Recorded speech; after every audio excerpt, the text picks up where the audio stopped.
अस्सलामुअलैकुम वरहमतुल्लाहि वबरकातुहू। उम्मीद है तमाम अहबाब खैरियत से होंगे।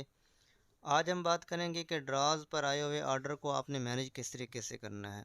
तो बिल्कुल आसान तरीका है। अगर आपके पास मोबाइल है, मोबाइल के ज़रिए से आप ड्राज को हैंडल कर रहे हैं तो आपके पास सेलर ऐप का होना ज़रूरी है। तो आप पैकेज मैनेज करने के लिए क्या करेंगे, ड्राज सेलर ऐप को, ये जो हमारे मेरे पास ये यहाँ पे मैंने इंस्टॉल की हुई है।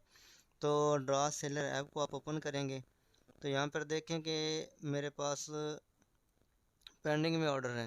जो मेरे पास ऑर्डर आया हुआ है ये एक ऑर्डर है। एक ऑर्डर मेरा रेडी टू शिप में जा चुका है। तो एक ऑर्डर जो मेरे पास पेंडिंग में है उसको मैं आपको मैनेज करने का तरीका बता रहा हूँ। तो ये देखें, आप पैकेज के ऊपर क्लिक करेंगे, ये जो कोई भी आपके पास ऑर्डर हुआ है ऑर्डर के ऊपर आप क्लिक करेंगे तो देखें यहाँ पर आपको ऑर्डर की इन्फॉर्मेशन मिल जाएगी कि ऑर्डर किसने दिया है, सिटी कौन सा है, एरिया कौन सा है। तो सारी चीज़ इसके अंदर आपको पता चल जाएगी। तो यहाँ पे आपको नीचे तीन ऑप्शन नज़र आ रहे हैं, क्रिएट पैकेज का, कैंसिल ऑर्डर का और प्रिंट का।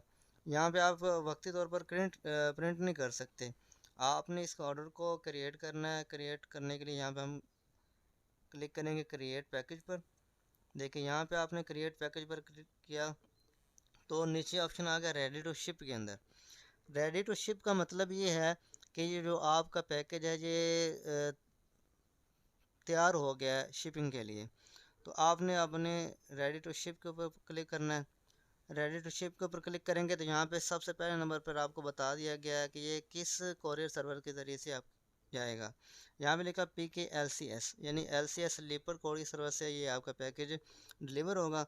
ये नीचे ट्रैकिंग आईडी बता दी गई है। इस ट्रैकिंग आईडी के ज़रिए से आप अपने पैकेज को ट्रैक कर सकते हैं कि कहाँ पे पहुँचा है, कस्टमर को पहुँचा है या नहीं, किस एरिया में है, कहाँ पे है। नीचे आ गया जी इनवॉइस नंबर, ये पैकेज का इनवॉइस नंबर ऑर्डर का। अच्छा, अब नीचे इन्होंने मांगा हुआ है प्लीज़ इनपुट इनवॉइस आईडी। अब हमारे पास इनवॉइस आईडी तो है नहीं, तो हम करेंगे क्या, ये जो हमारा इनवॉइस नंबर लिखा हुआ है ये वाला, तो हम इनवॉइस नंबर के ऊपर लॉन्ग प्रेस करेंगे। थोड़ा सा प्रेस करके दबा के इसको छोड़ देंगे। यहाँ पे कॉपी का ऑप्शन आ गया, हम इसको कॉपी कर लेंगे। फिर हम प्लीज़ इनपुट इनवॉइस आईडी के ऊपर क्लिक करेंगे। ये देखिए इनवॉइस आईडी इसने मांग ली। ये हमारे पास जो हमने कॉपी नंबर किया था इसी नंबर को हम इसके अंदर पेस्ट कर देंगे। ये देखिए नेक्स्ट का ऑप्शन आ चुका है, हम इसको करेंगे अब नेक्स्ट। अब देखिए हमने इसको नेक्स्ट कर दिया। यहाँ पे अगर नेक्स्ट करने के बाद दो ऑप्शन आ गया, एक प्रिंट का ऑप्शन है, एक डन का है। तो हमने अभी अगर प्रिंट करेंगे, देखिए अगर हम प्रिंट करते हैं तो प्रिंट स्टॉक चेक लिस्ट आ गया, ये हमने नहीं करना। यहाँ पे इसको कैंसिल करें, प्रिंट अभी हमने नहीं करना। हमने क्या करना, हमने इसको सिर्फ डन कर देना।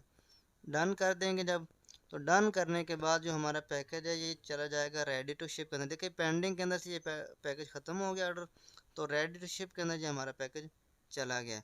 ये जो हमारा पहला पैकेज था ये प्रिंटेड हो चुका था, जो मैंने पहले किया हुआ था। ये जो नीचे दूसरे नंबर पर है ये वाला, ये हमारा पैकेज वो है जो अब अभी हमने पेंडिंग के अंदर से ला के रेडी टू शिप के अंदर छोड़ा है। तो अब हमने इसको प्रिंट कैसे करना है, शिपिंग लेबल के अंदर कैसे आना है, तो इसी पैकेज को हम दोबारा ओके करेंगे। देखिए नीचे अब सिर्फ एक ऑप्शन आ रहा है प्रिंट का, ये देखिए यहाँ पे। तो अब हमने इसको प्रिंट करना है। जब हमने प्रिंट के ऊपर क्लिक किया तो चार ऑप्शन आ गए, print stock checklist, print invoice, print shipping label और प्रिंट कैरियर मैनिफेस्ट। अब हमने करना क्या है कि हमें सिर्फ ज़रूरत है प्रिंट शिपिंग लेबल की। जो शिपिंग लेबल हमने पार्सल के ऊपर लगा कर भेजना है। कुछ लोग ये भी करते हैं कि प्रिंट इनवॉइस भी उसे करते हैं, प्रिंट करते हैं, इनवॉइस भी बनाकर भेजते हैं। तो हमें इनवॉइस बनाकर भेजने की कोई ज़रूरत नहीं है, हमें ज़्यादा खर्चा करने की ज़रूरत नहीं है। अगर हम एक प्रिंट करते हैं तो हमारा 10 से 20 रुपये खर्चा आता है, तो हमें ज़्यादा खर्चा करने की ज़रूरत नहीं है। इनवॉइस की कोई ज़्यादा हमें ज़रूरत नहीं पड़ती, ना ही ये कस्टमर ज़्यादा देखता है। तो ये तीसरे नंबर पर जो ऑप्शन है प्रिंट शिपिंग लेबल, यहाँ पे हमने क्लिक करना है। जब हमने क्लिक किया प्रिंट शिपिंग लेबल पर, तो देखें ये शिपिंग लेबल जो है ये वाला, ये ड्राज ने ऑटोमेटिक क्रिएट करके आपको दे दी है। ठीक है, इसके अंदर सारी इन्फॉर्मेशन होगी कि इसके COD है या नॉन COD है, इसकी प्राइस कितनी है, आपकी डिटेल आ जाएगी, कस्टमर की डिटेल आ जाएगी कि ये पैकेज पार्सल जाना कहाँ पे है। तो देखिए राइट साइड पे ये एक ऑप्शन आ रहा है सेव का। ठीक है, अब हमने इसको सेव करना है। यहाँ पे हमने इसको सेव कर दिया। जब हमने सेव किया तो ये देखिए ये एक नीचे ऑप्शन आ गया सेव का। अब ये डिफ़ॉल्ट लिखा हुआ है। डिफ़ॉल्ट का मतलब ये है कि डिफ़ॉल्ट के नाम से ये पैकेज जो है ना ये सेव हो जाएगी फ़ाइल। तो हमने क्या करना है, हमने सिर्फ याद दहानी के लिए, मेरे पास ऑर्डर आया था ग्लिटर कलर का, तो हम अपनी याद दहानी के लिए कि हम किस फाइल को सेव कर रहे हैं, किस नाम से सेव कर रहे हैं याद दहानी के लिए, तो हम उसी नाम लिख देंगे। ये ग्लिटर कलर आ गया था, मेरा पहला पैकेज चला गया था। तो अब हमने क्या करना, ग्लिटर कलर मैं इसको कर देता हूँ 3, याद दहानी के लिए दे देते हैं। ग्लिटर कलर 3 के नाम से ये मैंने फ़ाइल सेव कर ली। अच्छा, अब ये आपकी फ़ाइल तो हो चुकी है सेव। अब आ जाए बैक, अब ये फाइल जाएगी कहाँ पे। अच्छा, अब एक और चीज़ आपको बताता चलो। देखिए, पहला मेरा पैकेज था ये वाला, वो प्रिंट हो चुका था, साथ में लिखा जा चुका था प्रिंटेड, ये देखिए यहाँ पे लिखा हुआ प्रिंटेड। अब दूसरा जो हमने प्रिंट कर लिया, दूसरे के ऊपर भी प्रिंटेड लिखा जा चुका है। अब ये हमारी फ़ाइल जाएगी कहाँ पे, मोबाइल के आप फाइल मैनेजर में आएंगे। ठीक है, फाइल मैनेजर में आने के बाद आप ये डॉक्यूमेंट का ऑप्शन आपको एक नज़र आ रहा है, डॉक्यूमेंट के ऊपर आप क्लिक करेंगे, पीडीएफ के अंदर आप चले जाएंगे। ये हमारा जो फाइल है ये पीडीएफ के अंदर सेव होगी। देखिए ये फाइल पीडीएफ के अंदर, ये ग्लिटर कलर 3, ये पहले नंबर पर हमारी फाइल आ गई।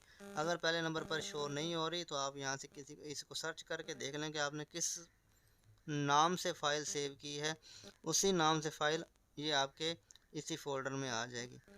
अब हम इसको क्लिक करते हैं और शो करते हैं, देखते हैं कि ये फ़ाइल बनी कैसी थी। तो देखिए मैं आपको जूम करके भी दिखा देता हूँ। ये देखिए ये पैकेज की पूरी इंफॉर्मेशन ये यहाँ पे लेफ़्ट साइड पे लिपड़ लिखा हुआ है, ऑर्डर नंबर आ गया, ये डेट आ गई, ट्रैकिंग आईडी आ गई, और उसके बाद पार्सल की जो प्राइस थी वो आ गई। यहाँ पे जो कस्टमर का जो एड्रेस है, डाटा है, वो सारा आ गया। यहाँ पे जो आपका सेलर है, सेलर का डाटा आ गया।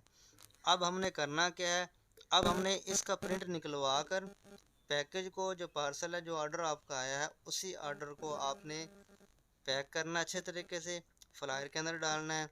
और ये जो शिपिंग लेबल है इसका आपने प्रिंट निकलवा कर कंप्यूटर से निकलवा सकते हैं, प्रिंटर से, और आप फोटो स्टेट मशीन के ज़रिए से भी निकलवा सकते हैं। उसका प्रिंट निकलवा कर शिपिंग लेबल का आपने पार्सल के ऊपर लगाना है, फ्लायर के अंदर लगाना है। कोई भी आपका पार्सल है, किसी भी तरीके से आप उसको हैंडल कर रहे हैं, उसके ऊपर लगाकर आपने कोरियर सर्विस वाले को जो आपकी बताई गई है, वो LCS है, वो TCS है, वो कोई और अदर सर्विस है, उसको आपने जाकर दे देना है। और आपका ये पैकेज, उस फिर कोरियर सर्विस की ज़िम्मेदारी है कस्टमर तक पहुंचाना।